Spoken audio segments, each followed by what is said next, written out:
Les premières réflexions stratégiques dans l'entreprise remontent à la deuxième partie du XXe siècle. Il concerne une démarche qui, pourrait-on dire, est quasiment dogmatique, même si la plupart du temps, elle n'est pas considérée ni respectée dans son esprit. Cette démarche stratégique qui a été établie dans les années 60 considérait à l'époque finalement que tous les marchés devaient faire l'objet d'une conquête, que les marchés étaient plus ou moins stables et qu'il s'agissait de construire un avantage décisif, durable et défendable selon la règle des 3D sur ces marchés. Les grands spécialistes de la stratégie, comme Michael Porter, ont défini des étapes qui permettent effectivement de réfléchir à une situation de business. Alors, si on regarde la démarche de Michael Porter, on va la redécrire simplement dans cette introduction, parce qu'effectivement, elle permet de structurer et de voir les éléments clés à prendre en compte dans toute réflexion stratégique. Une démarche stratégique commence forcément par un premier bilan qui est la mise en équilibre, d'un côté des ambitions des actionnaires ou des ambitions de l'entreprise, et de l'autre côté, quand même, de façon réaliste, les moyens qui sont à sa disposition du point de vue financier. On dit souvent que la stratégie, c'est l'art d'allouer des ressources. Encore faut-il avoir des ressources, et il n'est pas rare de voir des entreprises qui passent du temps à mener des réflexions stratégiques alors qu'elles n'ont pas un sous-vaillant de disponible. Donc, on pourrait dire que une première leçon extrêmement simple, quand on n'a pas d'argent et qu'on veut réaliser une ambition dans le monde entrepreneurial, il faut trouver de l'argent un petit peu, soit en vendant des actifs, soit en allant voir des gens qui peuvent en mettre à votre disposition. Alors vous allez me dire, le montant de l'argent va évidemment dépendre des ambitions, hein, c'est très vrai, mais les ambitions sont aussi un peu connectées au possible, hein, et que bien évidemment, en fonction du fait qu'on dispose de quelques centaines de milliers d'euros ou de plusieurs milliards d'euros, les types de problèmes et d'ambitions qu'on pourra soulever sont de nature différente. On reviendra sur cette première étape, qui est une étape de conscientisation, en fait, hein, de désir, on pourrait dire, de l'entrepreneur. Et dans cette présentation, nous allons pointer cette démarche en focalisant sur la question de l'innovation. Mais, disons d'une manière générale, dans les années 60, on ne se pose pas tellement la question de l'innovation, on se pose la question de savoir comment analyser une entreprise dans un marché. Alors quand je dis une entreprise dans un marché, il conviendrait de dire les acteurs qui sont présents dans un marché, puisque c'est l'esprit des forces de porteurs, des 5 puis 9 forces de porteurs, et aujourd'hui certains en voient beaucoup plus, on y viendra plus tard.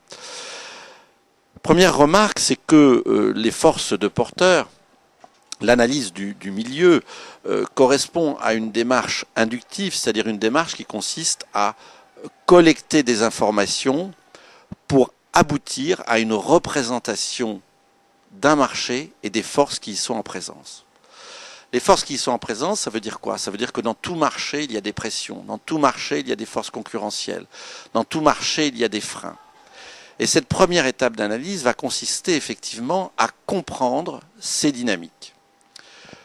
Il m'est arrivé de reprocher à Michael Porter d'être un peu statique dans sa vision. Ces outils permettent très largement de voir le marché sous un angle dynamique, là aussi nous y reviendrons, c'est-à-dire sous l'angle d'une part du jeu concurrentiel, qui comprend certes les acteurs qui sont en concurrence directe, mais tous les gens qui sont autour des acteurs, qui servent dans des actions de lobbying, qui servent dans des actions de réglementation, etc. Et de voir également dans une inscription, on pourrait dire temporelle, l'évolution possible d'un certain nombre de réglementations. Dans tous les cas, la question qui se posera pour quelqu'un qui commence à parler stratégie sera de déterminer l'enveloppe, le volume de cette analyse, hein, à l'aide des outils de Michael Porter.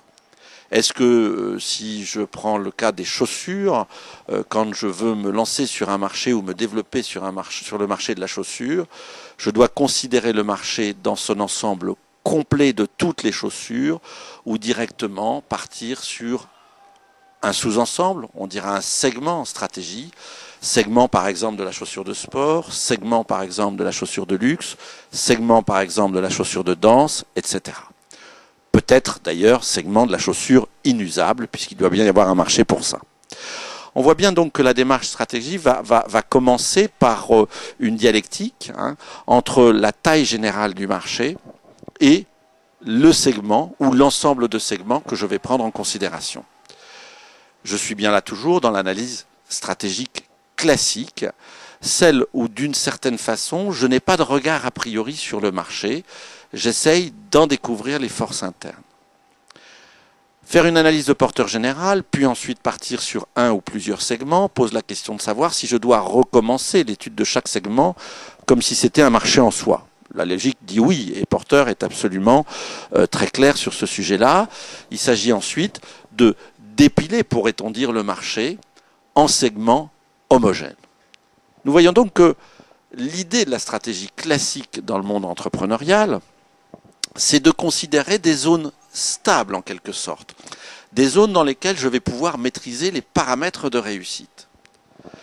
Ces paramètres de réussite, quels sont-ils? Ils s'appelleront ce qu'on appelle les facteurs clés de succès, c'est-à-dire que ce sont les facteurs pour lesquels les clients, les utilisateurs potentiels, auxquels les clients vont se référer pour acter et décider d'un ordre d'achat. La stratégie classique est donc finalement assez simple: comprendre un marché, savoir dans quelle zone je vais jouer sur ce marché, et à partir de là, en décoder les facteurs clés de succès, et je me bats soit effectivement avec ces facteurs-là, exactement ceux qui sont sur le marché, en essayant d'être meilleur que mes concurrents, c'est-à-dire en y allouant des ressources, soit je me différencie légèrement, j'apporte quelques éléments dits de différenciation sur tel ou tel facteur clé de succès. La grande question qui se pose à ce moment-là, c'est de mesurer la dynamique des acteurs, c'est de mesurer en fait les forces concurrentielles.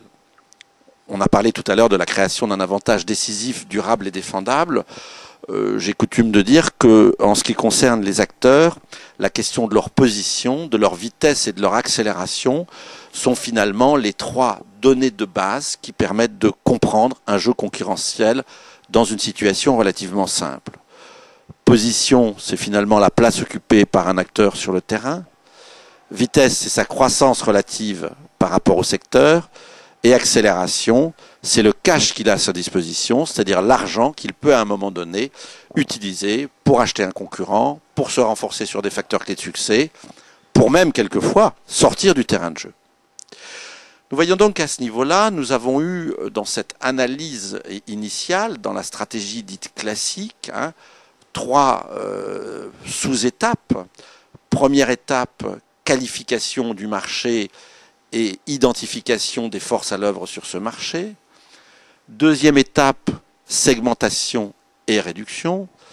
Troisième étape, facteurs clés de succès, c'est-à-dire les armes qu'on va utiliser. Si ces prises de vue sont faites sur un bateau militaire, c'est finalement, à titre métaphorique, le fait d'indiquer que le facteur clé de succès, c'est complètement, totalement, une arme au sens guerrier du terme. Et donc les ressources servent à s'équiper du système d'armes le plus moderne possible, celui qui est couramment utilisé sur le champ de bataille.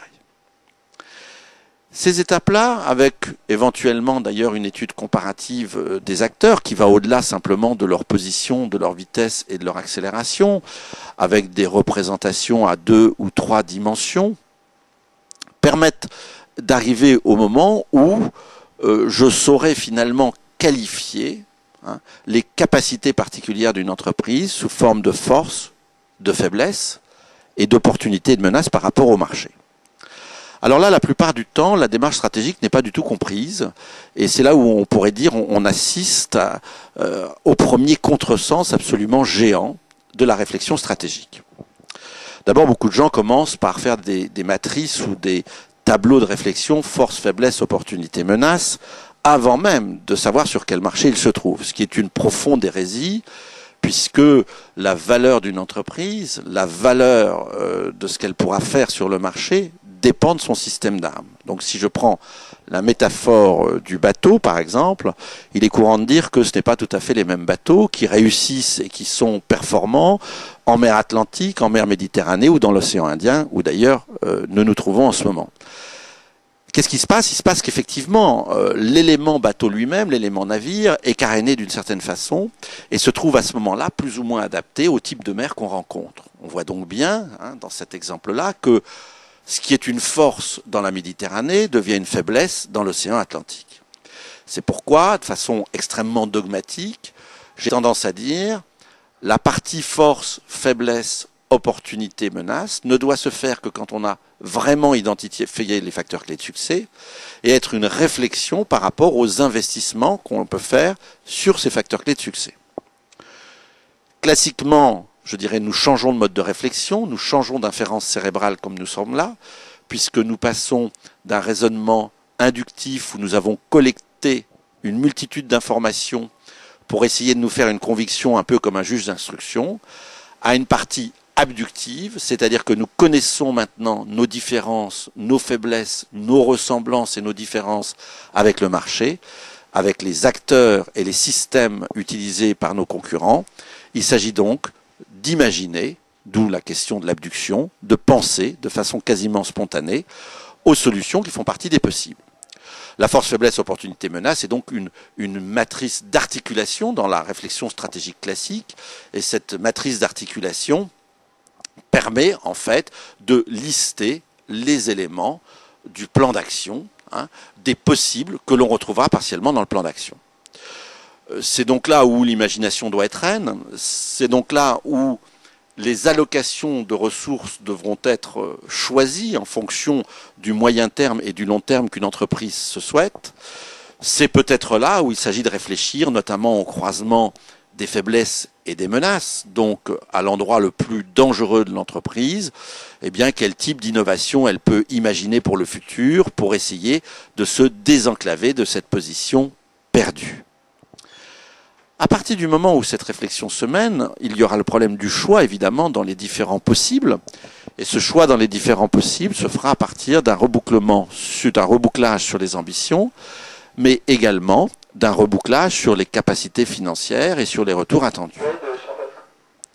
C'est donc les critères de choix qui seront pris en compte, qui sont importants à ce moment-là, les critères qui souvent appartiennent à l'actionnaire et qui permettront, bien évidemment, d'établir le liste des priorités dans lesquelles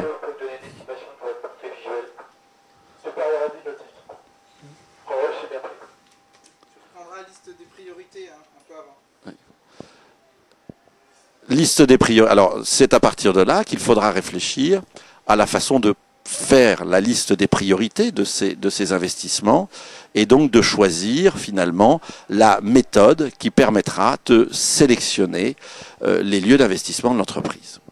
On passe ensuite évidemment à la réalisation du plan d'action où l'on change de milieu, on change, je dirais, de philosophie puisque l'établissement du plan d'action, c'est, pourrait-on dire, un certain type de leadership situationnel, c'est-à-dire une mise en œuvre en situation d'un certain nombre de forces de l'entreprise. Et là aussi, le lien avec un bateau de la Marine nationale s'impose, puisque c'est sur ce type de bâtiment que sont enseignées les grandes méthodes qui permettent d'avoir du succès et de garantir la réussite d'opérations de type situationnel.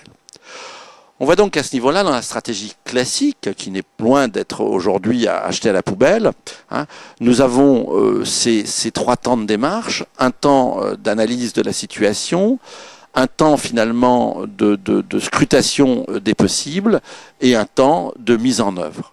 L'ensemble sera évidemment l'occasion pour une entreprise de se transformer, mais donnera lieu à toute une série de plans d'action qui eux-mêmes auront à prévoir les cas dits de contingence, c'est-à-dire les événements absolument inattendus qui ne manqueront pas de se produire. Il faudra donc évidemment analyser ce plan, je dirais comme le font les armées, avec un très grand détail sur les possibles, les cas non conformes, les plans B, etc. Alors, quand on regarde cette stratégie classique, il y a évidemment une difficulté majeure, c'est que ce mode de raisonnement est-il aujourd'hui encore valable? Et là, on peut se poser une série de questions. Autant les principes généraux de stratégie, on pourrait-on dire, les principes établis par nos amis chinois 500 ou 600 ans avant Jésus-Christ restent relativement valables.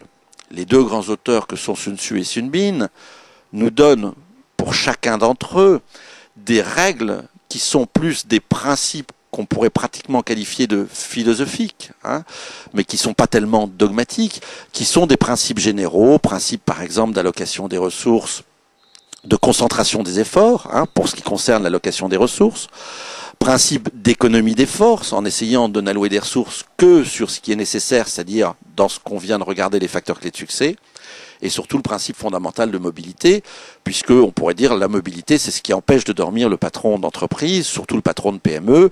Il n'y a qu'une seule façon d'avoir de la mobilité dans une entreprise, c'est d'avoir du cash. Il n'y a pas d'autre solution. On peut être aussi malin qu'on veut. La mobilité suppose effectivement un moyen de propulsion, et ce moyen de propulsion dans l'entreprise, c'est évidemment l'argent. Donc c'est classique, Tim Sun Bin sur les qualités du stratège, avec le fait que Sun Bin donne toute une série de réflexions qui nous invitent au leadership situationnel, donc à la réalisation concrète de la mise en œuvre de la stratégie. Ces auteurs restent valables. Ce qui, au contraire, pose question, ce sont l'utilisation d'outils qui ont été prévus dans le contexte qui était celui des 30 Glorieuses, période complètement exceptionnelle dans l'épopée capitalistique. Et aujourd'hui, le fait de faire face à une situation tellement différente qu'il est pratiquement certain que l'utilisation de ces outils, comme on les utilisait dans les années 60, ne peut amener que des conclusions erronées parce que l'analyse initiale est erronée. Alors, nous voilà maintenant à reposer la question de la réflexion stratégique dans des univers qui ne sont plus ceux de la croissance des années 60, mais qui sont ces univers extrêmement changeants que nous connaissons aujourd'hui. Quelle est la nature des transformations que nous observons? Alors, ce livre ne va pas les développer complètement. Il s'agit pour nous de considérer que nous sommes dans une rupture très fondamentale et que nous arrivons au troisième grand capitalisme, après le capitalisme marchand, le capitalisme industriel qui l'a encapsulé, et aujourd'hui le capitalisme cognitif qui encapsule ce capitalisme industriel. Alors très clairement, pour réfléchir à une démarche stratégie, pour réfléchir en stratégie, il est essentiel d'avoir quand même une compréhension des dynamiques capitalistiques. Si votre business est un business marchand, ce qui peut arriver, vous n'aurez pas tout à fait les mêmes réflexions que si c'est un business industriel, et je dirais encore moins le même type de réflexion si c'est un business complètement cognitif.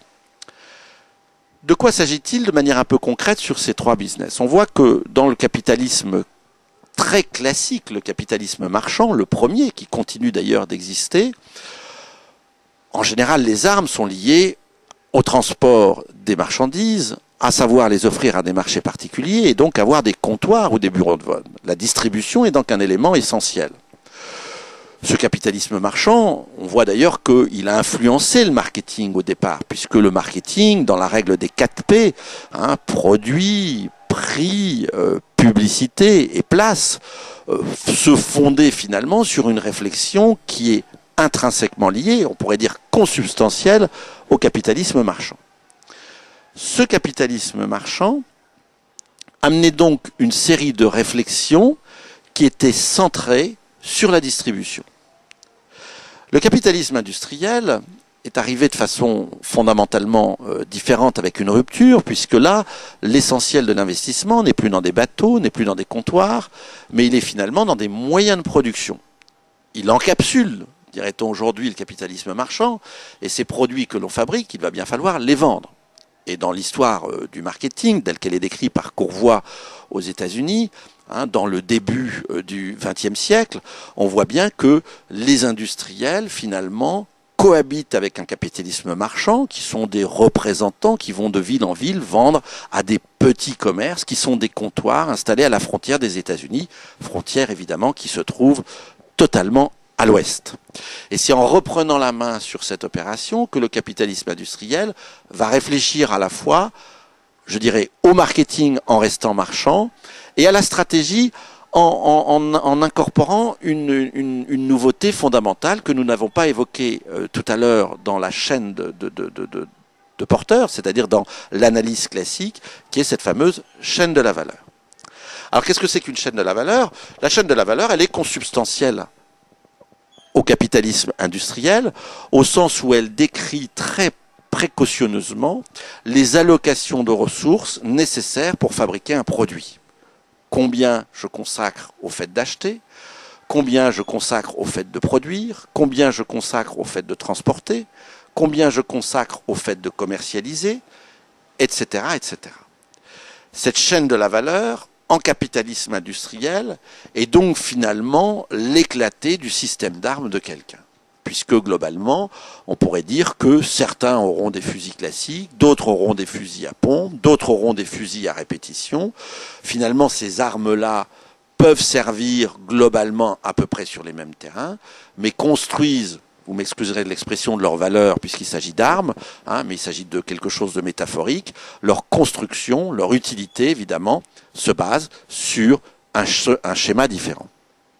On peut avoir ainsi des entreprises qui achèteront en très grande quantité et auront une faible capacité manufacturière, là où d'autres, au contraire, vont acheter très peu et vont énormément transformer. Il y a eu des modes d'ailleurs, avec les mécanismes d'intégration verticale, des gens qui fabriquaient absolument tout à partir des matières premières, et puis les modes ont changé, on a parlé d'externalisation, avec quelques principes au niveau de la chaîne de la valeur, notamment le principe des savoir-faire, c'est-à-dire que je dois garder dans l'entreprise ce que je fais mieux et moins cher que les autres. Si ce que je fais à un moment donné, une opération que je la mène de façon plus coûteuse et moins efficace que d'autres, il vaut mieux que je l'externalise. On voit donc que finalement, dans la démarche stratégique, entre un capitalisme marchand et un capitalisme industriel, le saut n'est pas considérable, simplement l'attention à cette chaîne de la valeur, appelons-la le moteur de l'entreprise, devient essentiel puisque j'alloue des ressources extrêmement importantes à ce qui se passe dans l'entreprise. On pourrait dire qu'avant, la qualité de mes bateaux, quand je les transportais vers les Indes orientales ou occidentales, était un élément déterminant évidemment du succès, et donc à ce moment-là, dans la pseudo-chaîne de la valeur qui était celle des grands marchands du XVIIe et du XVIIIe siècle surtout, eh bien, la qualité des navires et d'investissement jouait un rôle important. Dans ce capitalisme industriel, les outils marketing sont restés constants à peu près jusqu'à la fin du XXe siècle, et la réflexion stratégique, telle que nous l'avons définie, est restée constante. Autrement dit, et c'est une vraie réalité, il n'y a pas eu de rupture catégorique du point de vue sociétal entre le capitalisme marchand et le capitalisme industriel. Alors certains peuvent être étonnés de ça, le sujet peut se discuter. Il y a eu des aménagements considérables des niveaux de vie, il y a eu des transformations radicales des sociétés, mais ces transformations se sont faites sur des systèmes qui ont pris leur racine au XVIIe siècle. La manufacture, c'est une réalisation du XVIIe siècle. Les moyens de transport, c'est une réalisation du XVIIe siècle, avec le fait que le bateau est au XVIIe siècle, que l'avion est au XXe. Donc globalement, ce parti pris qui pourrait peut-être être contesté par quelques historiens est de dire les vraies ruptures ne tiennent pas finalement au capitalisme lui-même, ce sont les sociétés qui se transforment et qui vont d'une certaine façon par leur transformation générer des capitalismes différents. Il peut arriver, et c'est exactement ce qui se passe aujourd'hui, que nous ayons coïncidence entre un changement de capitalisme, une transformation radicale du capitalisme et une transformation radicale de la société. Alors ici, nous devons nous arrêter une seconde parce que la stratégie, suivant qu'elle est dans un environnement stabilisé ou dans un environnement au sens très large du terme, c'est-à-dire environnement sociologique, psychologique, politique, anthropologique, économique, qui est en pleine mutation, bien évidemment, la question de l'outil devient compliquée. Si on prend l'exemple de ce qui s'est passé avec l'arrivée du terrorisme dans les années 2000, on voit bien que le terrorisme s'est mis à utiliser des systèmes d'armes, des constructions, on pourrait dire, de la chaîne de la valeur, extrêmement différents de ceux qui existaient auparavant. L'introduction de ces crises terroristes dans le monde, on pourrait dire des grands équilibres qui existaient de par le monde du point de vue militaire, a été l'occasion de troubles extrêmement profonds avec une interrogation: comment réfléchir cette situation-là? On peut toujours imaginer qu'on va se battre avec les armes des terroristes, on peut toujours imaginer qu'on va se battre avec des armes classiques, mais la grande question était, non pas quelle arme utiliser, mais comment réfléchir les conditions de l'action. Tout le monde constate d'ailleurs que les actions menées de façon classique, en Afghanistan comme en Irak, n'ont pas eu du tout les résultats attendus, pour une raison extrêmement simple, c'est que la compréhension de la transformation des milieux était absolument au niveau, on pourrait dire, au niveau zéro de la pensée. La réflexion stratégique que nous allons donc développer à partir de là, cette réflexion stratégique va essayer de prendre en considération plusieurs choses. Une réflexion sur les modèles de pensée dans des environnements qui sont en pleine transformation, et qui plus est, dans un environnement dans lequel le modèle économique, c'est-à-dire le capitalisme, vit une révolution fondamentale. À ce niveau-là, il est peut-être utile de dire un mot de la crise économique pure et dure. Il ne nous appartiendra pas ici de débattre, je dirais, des origines de cette crise, mais cette crise vient en fait se projeter, tel un missile, sur une situation qui était déjà en totale recomposition du point de vue sociétal, du point de vue psychologique, du point de vue économique, du point de vue politique, et joue en fait un rôle d'accélération extrêmement violent sur la mutation du monde. Alors, si on parle de cette mutation du monde, à quoi pense-t-on? On pense à ce moment-là aux réflexions philosophiques, telles celles qui sont menées par Michel Serres, par exemple, et qui nous indiquent depuis un moment que ce monde dans lequel nous vivons vit sa troisième grande, très grande révolution depuis le début de l'humanité. Première révolution, pourrait-on dire, a trait à ce qui a déclenché, on pourrait dire, l'apparition de l'écriture, donc une entrée avec une apparition de l'histoire. Une deuxième, et ce qui a changé d'ailleurs radicalement le sens de la pensée, puis une deuxième révolution radicale au moment de l'imprimerie, qui elle-même a amené une transformation fondamentale au niveau de la mondialisation. Nous vivons aujourd'hui dans le champ du savoir, et ça va être un des grands sujets dans la réflexion stratégique, une révolution radicale avec d'autres moyens d'apprentissage. Nous pouvons aujourd'hui dire que nous sommes fondamentalement dans une approche cognitive qui est dans le champ de l'image et du multimédia, dans un sens qui va bien plus loin que la simple juxtaposition d'une image et d'un texte. Nous avons eu l'occasion de publier en 2002 un ouvrage qui s'appelle Modèle d'organisation et qui traitait de ces transformations radicales. Quand nous avons écrit Modèle d'organisation, la crise économique n'était pas là, mais tous les éléments descriptifs de la transformation des sociétés étaient bien là. Et donc, à ces crises majeures, dans ce cas-là, nous parlons de crises, je dirais, civiles, pas économiques du tout, ces crises sociétales, nous pouvons en rajouter quelques-unes et dire que, grosso modo, il y a eu une grande crise dans les schémas de pensée autour de moins 500, moins 600 avant Jésus-Christ, donc bien après l'apparition de l'écriture. Il y a eu des crises assez fondamentales au moment de l'invasion du monde barbare et donc de la chute de Rome. Et on peut se demander à ce moment-là pourquoi l'Europe, dans ses constructions, enfin ce qu'était l'Europe latine, n'a pas disparu. Il y a eu bien sûr la grande crise de l'an 1000, avec des transformations radicales quant aux moyens de travailler, puisque l'apparition du moulin change radicalement l'utilisation de l'énergie et à partir de là fait naître un certain nombre de fabriques. Il s'agit de se rappeler que dans cette an 1000, nous avons eu énormément d'angoisse, des difficultés énormes dans le champ de la pensée, le lancement des croisades qui correspondait au fait que probablement à chaque fois que le monde occidental traverse des questions radicales, il éprouve le besoin d'aller se battre en Orient. Et ces combats menés dans l'an 1000, nous allons les retrouver en 1453 avec la prise de Constantinople et 1492, le fait que les musulmans sont virés, peut-on dire, d'Espagne, et George Bush n'a pas failli puisqu'il a éprouvé le besoin en l'an 2000, au moment de cette crise, de redéclencher une série de conflits avec l'Orient. Hasard, pourrez-vous penser. Je ne crois pas que dans la pensée humaine, il n'y ait que des hasards. Il y a des structures qui restent, et nous pouvons avoir en stratégie une réflexion structuraliste. Il y a des fondamentaux, d'une certaine façon, qui existent. Au moins, en tout cas, ça nous permet de lire et de faire des rapprochements entre différentes périodes de l'histoire. Donc, ces crises radicales de société, qui n'ont pas toujours donné lieu à des crises économiques, mais qui ont souvent donné lieu, d'ailleurs, à des crises dans le champ de la santé, l'an 1000 avec la peste, le XVe siècle n'est pas du tout de côté de ce point de vue-là, le sida au XXe siècle, tout ça concourt à cette transformation radicale du monde.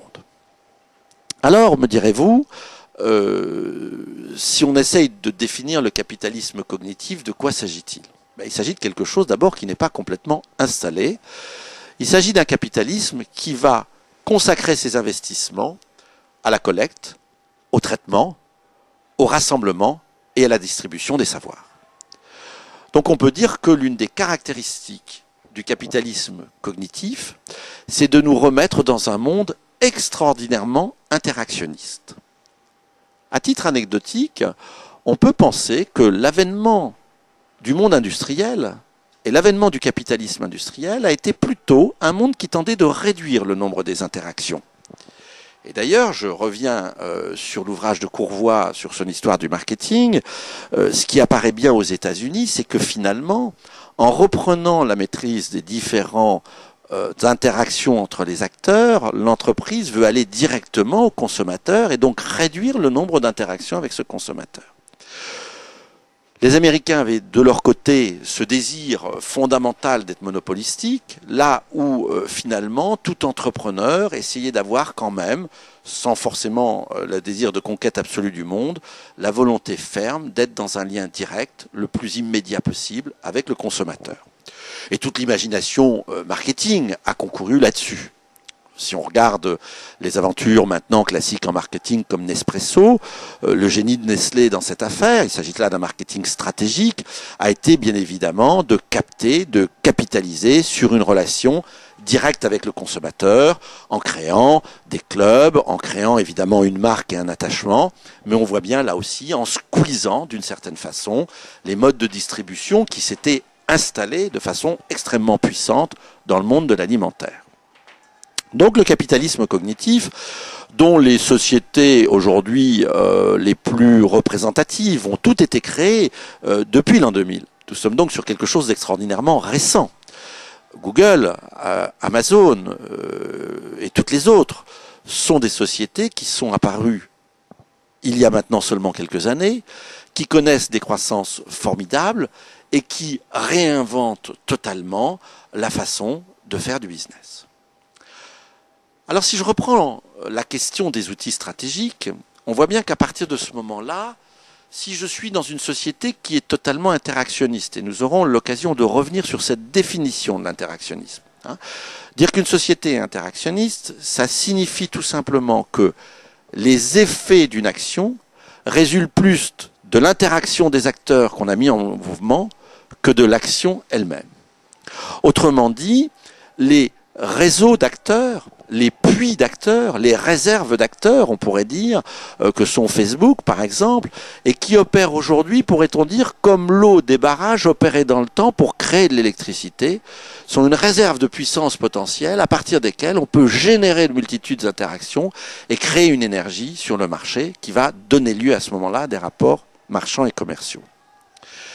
Donc, si on laisse cette métaphore de côté, la réflexion stratégique va devoir tenir compte d'une réalité qui n'est plus une réalité de marché, mais une réalité d'interaction. De là, l'idée de ce propos et l'idée de cet ouvrage, c'est finalement de réfléchir la stratégie dans un point de vue assez décalé et assez différent, en considérant le rapport de l'entreprise avec un environnement où elle marchait, qu'elle va soit considérer comme stable, soit considéré comme instable, soit considéré comme un non-marché, c'est-à-dire considéré que, au regard des transformations actuelles, il y a des possibles qui n'existent pas encore. Alors c'est un point de vue assez différent du point de vue de la pensée entre ce que nous avons présenté initialement sur cette ligne, ce dogme de réflexion, cette dogmatique dans la réflexion stratégique classique. Et bien évidemment, nous n'avons pas d'autre souhait que de définir une nouvelle dogmatique, c'est-à-dire des éléments suffisamment solides pour que les gens puissent s'appuyer dessus dans leur réflexion. Et donc, toute dogmatique correspond à une logique. Cette logique, elle est la première chose que nous devons considérer sur un marché, c'est la nature de sa cohésion. Très forte cohésion, marché très solidifié, nous allons dire ce marché est stable. Cohésion plus faible, clients peut-être un peu en perdition, clients qui ont déjà retourné au marché, ou légère fracture ou ligne de fracture dans ce marché, nous le verrons comme instable. Et puis potentiellement, dans le champ des possibles, pour tous les entrepreneurs, pourrait-on dire, de ce début du troisième millénaire, le défi consiste à envisager le non-marché total, c'est-à-dire la création de quelque chose qui relève de l'innovation pure. Alors innovation, le mot est lancé, le mot est prononcé, et ce mot, il est évidemment intimement lié à la réflexion stratégique. On pourrait dire, en faisant simple, que, hors la stratégie du bourrin, d'accord, par exemple la stratégie de Darius face au grand Alexandre, qui s'est d'ailleurs traduit par la chute, par 3 fois de Darius jusqu'à ce qu'elle soit définitive, ce que nous appelons un peu méchamment, et je dois dire que c'est un peu injuste pour Darius, la stratégie du bourrin, c'est finalement d'aligner des forces en considérant que tous les terrains se ressemblent.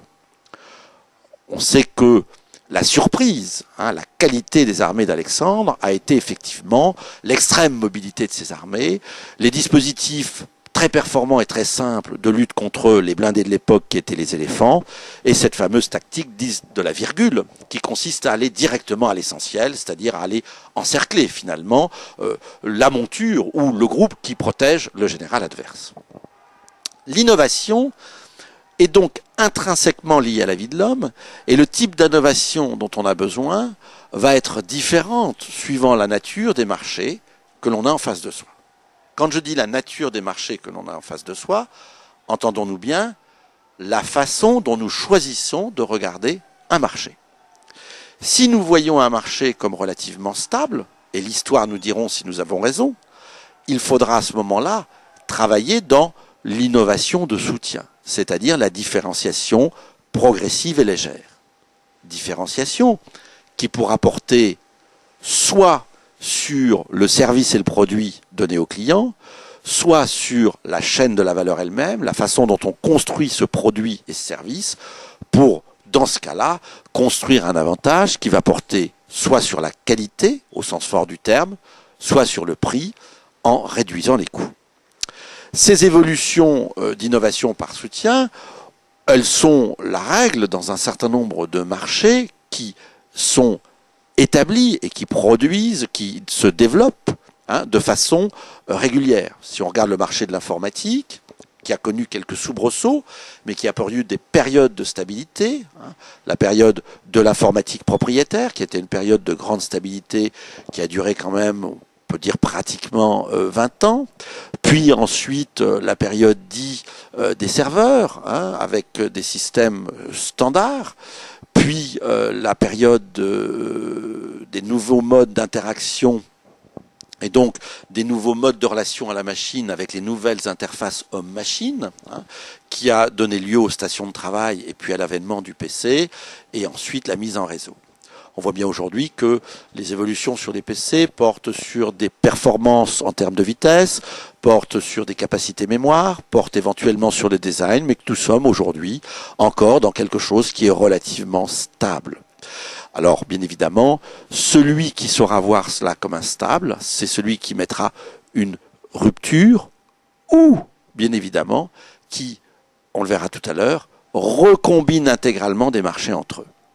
Donc, quand on parle d'un marché stable, ça signifie en fait pas tant que le marché ne bouge pas, mais que nous pensons que la meilleure façon d'être sur de marché est de le considérer en lui-même pour lui-même et à ce titre-là, de garder les analyses classiques à notre disposition. Et dans toutes les époques de l'histoire, il y a eu des guerres dites classiques, c'est-à-dire des guerres qui restaient relativement dans les conventions du siècle ou des dizaines d'années précédents. Quand on parle de marché instable, qu'est-ce qu'on veut dire? On veut dire que si on emprunte les réflexions de M. Christensen sur l'attitude des marchés, leur évolution, leur maturité, eh bien, la valeur d'un produit et d'un service, la façon dont les clients vont considérer ce qu'on leur offre, donne lieu à des insatisfactions. On pourrait dire que ces insatisfactions sont de deux types. Elles sont soit une attente parce que finalement, soit les clients considèrent que la proposition de valeur qui leur est faite est insuffisante, c'est-à-dire qu'ils sont dans l'attente d'évolutions drastiques, soit au contraire, ces clients sont presque dans une attitude de résistance, c'est-à-dire qu'ils estiment qu'ils ne veulent plus mettre $1 ou €1 de plus pour cette proposition de valeur. Alors c'est ce qui se passe dans ces cas-là, c'est que à partir du moment où les clients ne veulent plus mettre un sou de plus, on rentre dans les marchés dits de commodité et que, a priori, la seule issue possible est le départ en coût-volume, c'est-à-dire une bataille exclusivement sur les prix. Quand on parle d'instabilité, l'instabilité c'est quelque chose qui est dynamique, c'est-à-dire que dans notre point de vue interactionniste, c'est que les interactions entre les clients et les propositions de valeur, entre les clients et finalement les entreprises, sont en train de se détendre ou de se durcir, et qu'on va avoir une autre composition en vue. Dire qu'un marché est instable, c'est bien évidemment considérer qu'il y a des zones d'instabilité autour et des zones de stabilité qui lui sont connectées.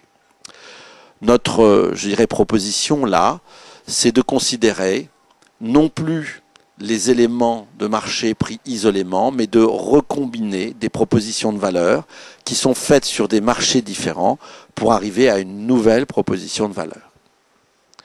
On peut penser que dans un certain nombre de cas, notamment dans la proposition de valeur de Nespresso, il y a quelque chose de cet ordre-là, puisque cette proposition, ce produit, ce café tel qu'il est offert, à la fois reprend la consommation du café à domicile, mais également veut prendre les qualités et d'une certaine façon le type de consommation d'un café dans les traditionnels cafés tels qu'on pouvait les consommer par le passé. Cette notion d'instabilité, elle appellera pour nous dans notre réflexion un travail autour de ce qui s'est appelé et de ce qui s'appelle encore la stratégie Océan Bleu, avec le fait que nous sommes très attentifs à cette proposition conceptuelle qui a été faite, mais nous tenons peut-être à l'enrichir un tout petit peu en disant pourquoi et comment se construit un océan bleu.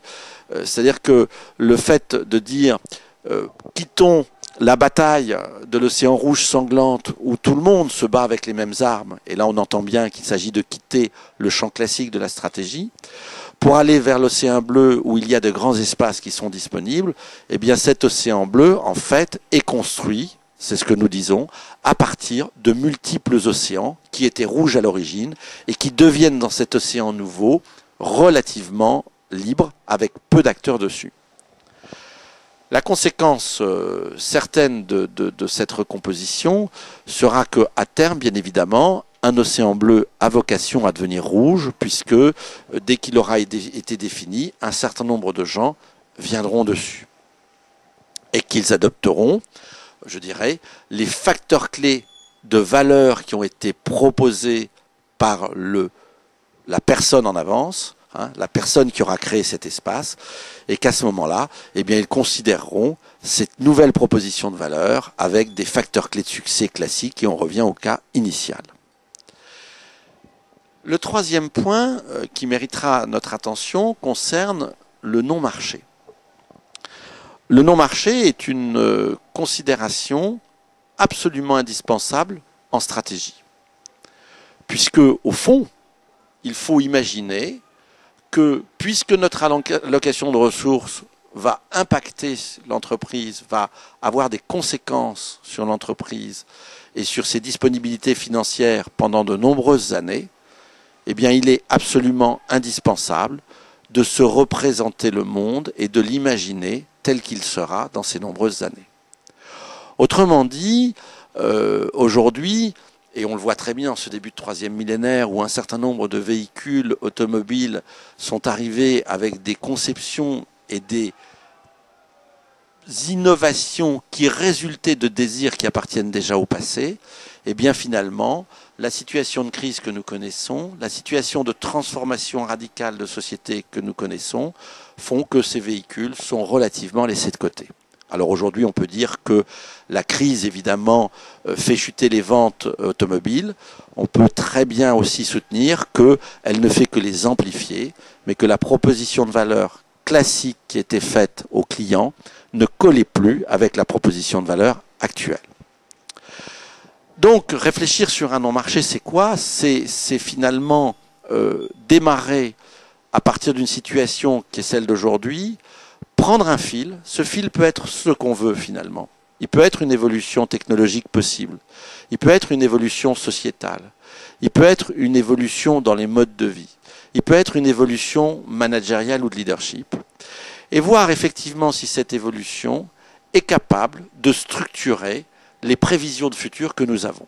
Alors vous allez me dire, c'est un côté prétentieux. Pas tant que ça. Pas tant que ça. L'écologie de l'homme, c'est la culture. C'est-à-dire que l'homme a toujours agi avec ce type de protection. L'homme s'est toujours projeté au-delà de ce qu'il voyait. Et on peut considérer d'ailleurs que les grandes découvertes font partie d'innovations en fait dans le champ, non pas directement de la technologie, mais plutôt des modes organisationnels, de l'évolution des bâtiments qui allaient sur la mer, et puis finalement qui ont appelé à partir de ce désir et de cette réalisation d'aller au-delà des mers, qui ont appelé des évolutions technologiques. Chacun se souviendra par exemple des grands concours qui ont été établis par le monde pour trouver des horloges qui étaient capables de garder des précisions très fortes dans des mouvements variés qui sont ceux du bateau. Chacun se souviendra des évolutions autour de la connaissance des cartes que les pilotes en quelque sorte gardaient précieusement.